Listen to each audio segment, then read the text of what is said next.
కేసీఆర్ తెలంగాణ కోసం జెండా ఎత్తినప్పటి పరిస్థితులను గుర్తు చేసుకుంటే కేసీఆర్ సాహసం చరిత్ర తెలుస్తుందని బీఆర్ఎస్ వర్కింగ్ ప్రెసిడెంట్ కేటీఆర్ అన్నారు.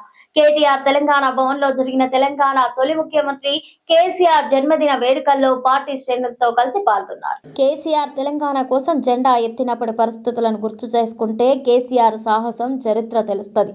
బీఆర్ఎస్ వర్కింగ్ ప్రెసిడెంట్ కేటీఆర్ అన్నారు. కేటీఆర్ తెలంగాణ భవన్ లో జరిగిన తెలంగాణ తొలి ముఖ్యమంత్రి కేసీఆర్ జన్మదిన వేడుకల్లో పార్టీ నేతలతో కలిసి పాల్గొన్నారు. ఈ సందర్భంగా కేటీఆర్ మాట్లాడుతూ ఆనాడు తెలంగాణ కోసం ఉద్యమం ప్రారంభించినప్పుడు రాష్ట్రంలో ఓవైపు టీడీపీ, మరోవైపు నూరేళ్ల చరిత్ర కలిగిన కాంగ్రెస్, మరో జాతీయ పార్టీ బీజేపీ, మూడు బలమైన రాజకీయ శక్తులను ఢీకొనాలంటే చాలా సాహసం కావాలి. ఒక రకంగా చెప్పాలంటే సాహసం కాదు, దుస్సాహసం. మీడియా పవర్ లేదు, మనీ పవర్ లేదు, మజిల్ పవర్ లేదు, కుల బలం లేదు, ధనబలం లేదు అన్నాడు. ఉన్నదల్లా ఒకటే, తెలంగాణ జాతికి న్యాయం చేయాలనే సంకల్పం. ఆ తెలంగాణ నినాదంలో ఉన్న న్యాయం, ధర్మం ఇది మాత్రమే కేసీఆర్ను మొండి ధైర్యంతో, ఉక్కు సంకల్పంతో ముందుకు నడిపించాయన్నారు. ఆ తర్వాత జరిగిన 14 ఏళ్ల ఉద్యమ ప్రస్థానం మీకు తెలుసు. కేసీఆర్ త్యాగం మీకు తెలుసు. కేసీఆర్ పోరాటం మీకు తెలుసు.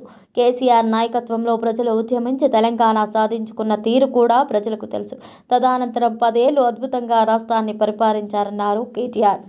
ఆనాడు మాకు ఒక సందర్భంలో అరుణ్ జైట్లీ చెప్పారు, ఢిల్లీలో జనరల్గా నాయకులైతే బెస్ట్ అజిటేటర్స్ ఉంటారు లేదా మంచి అడ్మినిస్ట్రేటర్స్ ఉంటారు. కానీ మీరు అదృష్టవంతులయ్యా, బెస్ట్ అడ్మినిస్ట్రేటర్ కేసీఆరే, బెస్ట్ అజిటేటర్ కూడా కేసీఆరే. అది మీ అదృష్టం అన్నారు. అట్లా 10 ఏళ్లు అద్భుతంగా రాష్ట్రాన్ని నడిపిన నాయకుడు కేసీఆర్. దేశానికి దిక్సూచిగా తెలంగాణను నిలిపిన నాయకుడు కేసీఆర్. కానీ ఈ మధ్యన మనం ప్రతిపక్షంలోకి వచ్చిన తర్వాత కొంతమంది మాట్లాడుతున్నారు.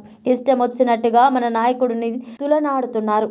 ఇష్టం వచ్చినట్టుగా వ్యాఖ్యానాలు చేస్తున్నారు. జాతి మీద, జాతి గౌరవం మీద ఎవరు పడితే వాళ్ళు మాట్లాడుతూ ఉన్నారు. నేను వారికందరికీ ఒకటి చెప్తా, తెలంగాణ మట్టితో మమేకమైన వాడికి, ఉద్యమాల ఉగ్గుపాలు తాగిన వాడికి, ఆత్మగౌరవ పోరాటంలో కలిసి అడుగు వేసిన వాళ్ళకి మాత్రమే జాతి అంటే ఏంటో తెలుస్తుంది. జాతి గౌరవం అంటే ఏంటో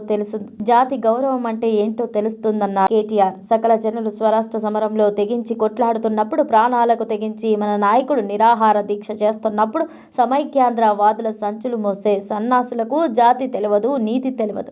లాఠీ దెబ్బలు తిన్నోళ్లకు, జైలుకు పోయినోళ్లకు, తుపాకులకు ఎదురుపడి నిలబడ్డోళ్లకు జాతి అంటే ఏంటి, జాతి అస్తిత్వం అంటే ఏంటో తెలుస్తుంది. ఉద్యమకారుల మీదికి తుపాకులు తీసుకొని ఆ రోజు దాడికి వెళ్లిన ద్రోహులకు జాతి నిర్వచనం ఎట్లా తెలుస్తుంది?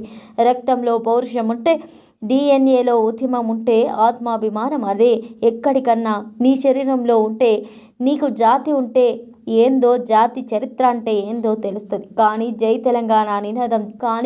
తెలంగాణ నినాదం ఇయ్యడానికే భయపడేటోళ్లకు, కిరాయి సర్కారు తెలంగాణ సోయి లేని సన్నాసులకు జాతి విలువ ఎన్నటికీ తెలియదంటూ కేటీఆర్ తెలిపారు.